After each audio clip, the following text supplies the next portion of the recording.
Hello, welcome to Terrors of the Milky Way. My name is Dale DuFay.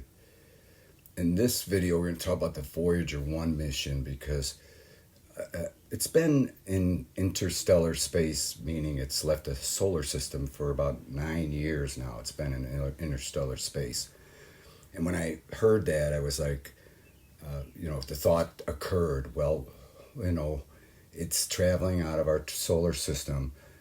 What are the odds of it hitting another solar system, another reality where we exist? Let's just say, first of all, we have to keep in mind that our other realities, of course, are separated by distance, not by dimensions. So those other realities do exist, and let's just say the closest reality that we exist in is a light year away. So I thought, well, how fast is a Voyager's going, and how soon will they reach a light year?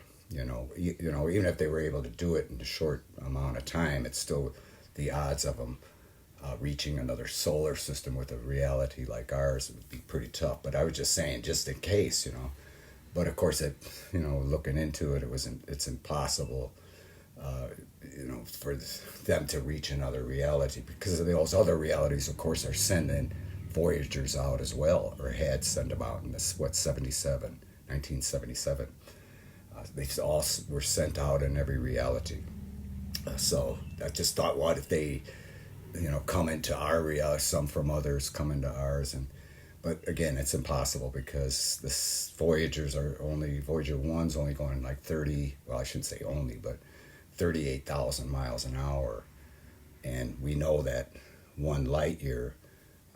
Say that was the closest solar system with the Earth in it, where life on it as we know it, where we exist.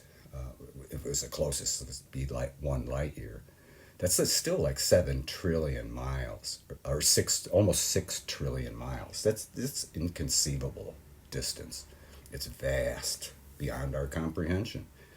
I mean, you could literally take every tree on planet Earth and count it as a mile, and you still wouldn't reach a light year. So anyway, it would take 16,000, well over 16,000 years for Voyager to go a light year. That's never going to happen. But it did bring up what they're doing today. Today they're actually, because they're finding exoplanets on a daily basis, literally. There's thousands of them out there, beyond a shadow of a doubt, of varying sizes. They're all in the Goldilocks zone, the perfect orbit, perfect distance from their star, and everything. So there's thousands of them. So they're very interested in getting the best composition of them as they can. I mean, at this point, they can tell that they do have water and things like that, but they want to get much, much, much closer, obviously. So they're developing technology and the ways and means to actually send probes to some of these exoplanets, especially the nearest ones, which are still several light years away. So again, we're talking tens of trillions of miles. But they want to make it, to where this is a reality, and I sure hope they do. I hope they are able to send out microprobes, whatever it takes, to reach these exoplanets and discover what they are. But within a few years, they're talking. So the amazing thing is of course, we know that this is being done in every reality. The astrophysicists and scientists in every reality are doing the exact same thing their counterparts are. So there's going to be working on this and getting it done at the exact same time. And when the day ever does arrive where they can launch them, and like they have with these Voyagers, these things been out here for 50 years almost, but if they send out these probes and all their realities are doing it, then the possibility of some think about it. There's that some reality out there is going to send a probe to this reality, to this solar system, because they're out there looking at this exoplanet, or what they call an exoplanet. We know it's an Earth though, because we're here.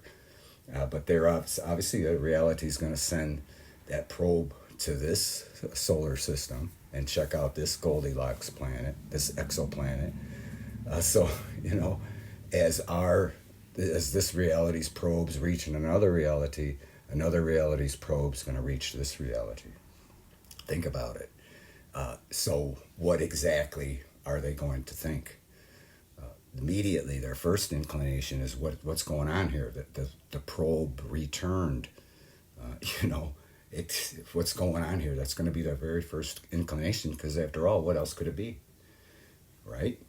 So But here's the thing: we know there's variations and differences in every reality, especially when it comes to things like logos and movies, and usually where there's a lot of decision makers that are involved in the final decision of any choice, like a logo or a mission badge or anything like that, or movies especially, because editors have many, many choices to make, and we see variations and differences in movies because of that.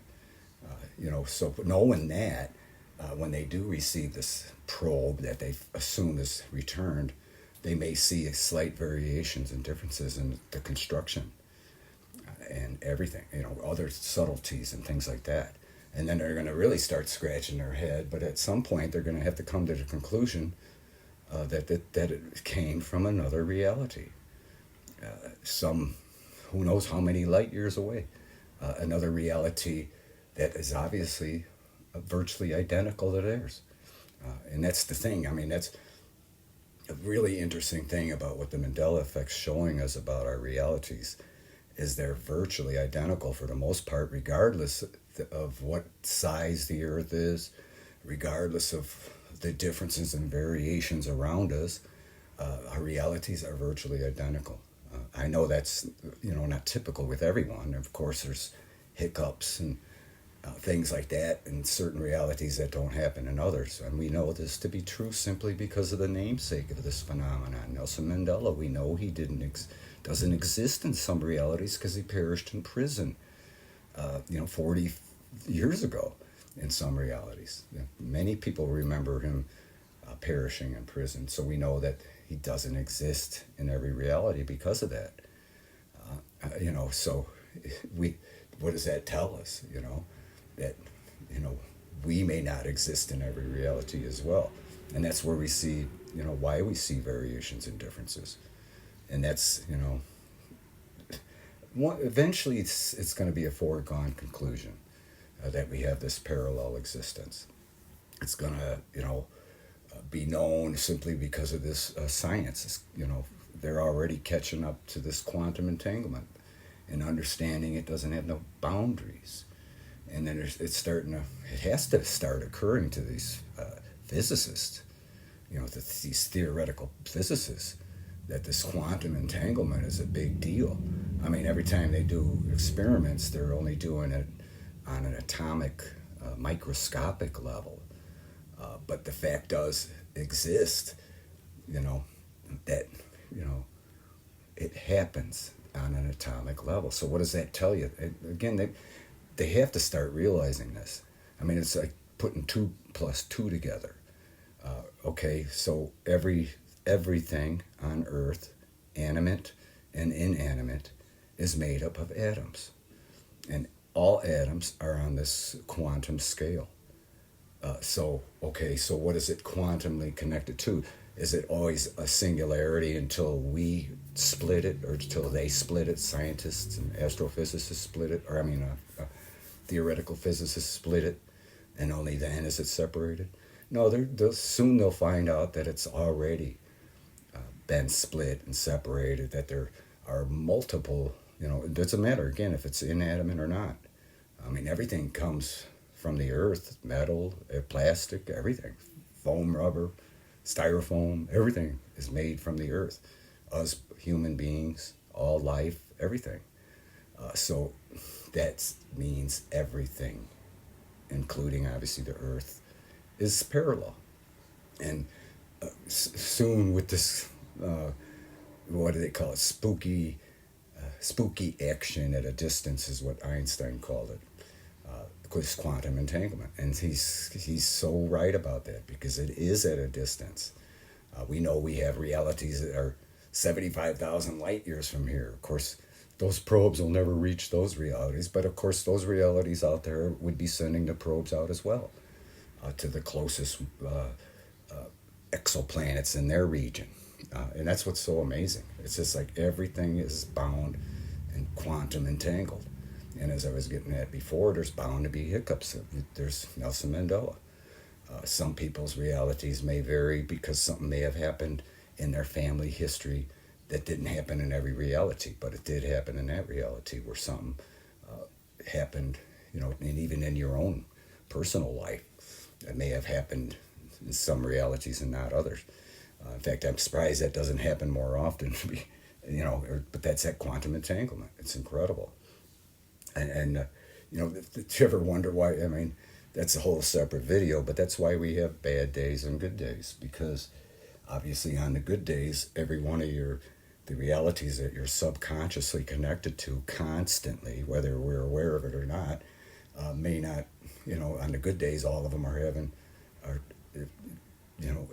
a good day as well, if you will, and you're in synchronization. But when you're having bad days, something must be up with the other realities.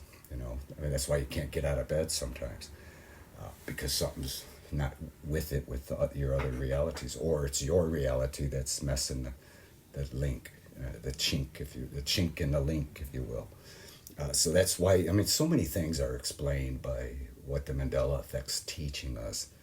Virtually everything, and as far as I'm concerned, everything I've always ever wondered about in my entire life has been answered by what the Mandela Effect's teaching us, and it's phenomenal. Sorry about the motorcycles going by. It is a Saturday here in Southwest Michigan. I live by the lake here too, so there's a lot of tourist traffic and whatnot. But this guy here, I've seen him talk about the location of our solar system in the Milky Way galaxy, and that was out on the outer reaches of the Sagittarius arm. I saw him 12 times and do that same show. But here he talks the same subject, location of the solar system, but in totally different terms, obviously, because we're 75,000 light years across the galactic center on the inner Orion arm. And that very fact alone helps us to realize that it is distance that separates our realities, not dimensions, because we're in a completely different sector of the galaxy. So that's proving to us that there are multiple Earths within this 100,000 light year cross galaxy. Of course, they're finding out it's maybe much larger than this. So there's plenty of room to have a virtually, incredible number of Earths and realities just in this galaxy alone. And of course, we know that obviously, all things being equal, of course the galaxies are parallel as well. That's the real beauty of it, all this. Everything is parallel and quantumly entangled. This is why I call it the sacred secret, because that's exactly what it is. It's revealed, this Mandela Effect's revealing things that have always been, but nobody has ever known about it until the Mandela Effect came around. That's why, I'm thoroughly convinced that it's the sacred secret mentioned in Revelation chapter 10, verse 7. And in some translations, it actually says it's good news or glad tidings, or, basically, to me, it's the most incredible thing that's ever happened. Many of you know the old channel was always very positive, and this channel remains as the same. I mean, because nothing but positive things come out of all this. What it's showing us, it's like the great teacher. The Mandela Effect is the great teacher. The Mandela Effect phenomenon is miraculous, and that's the beauty of it. So, with that, I thank you for watching, and we'll talk at you later. Love you.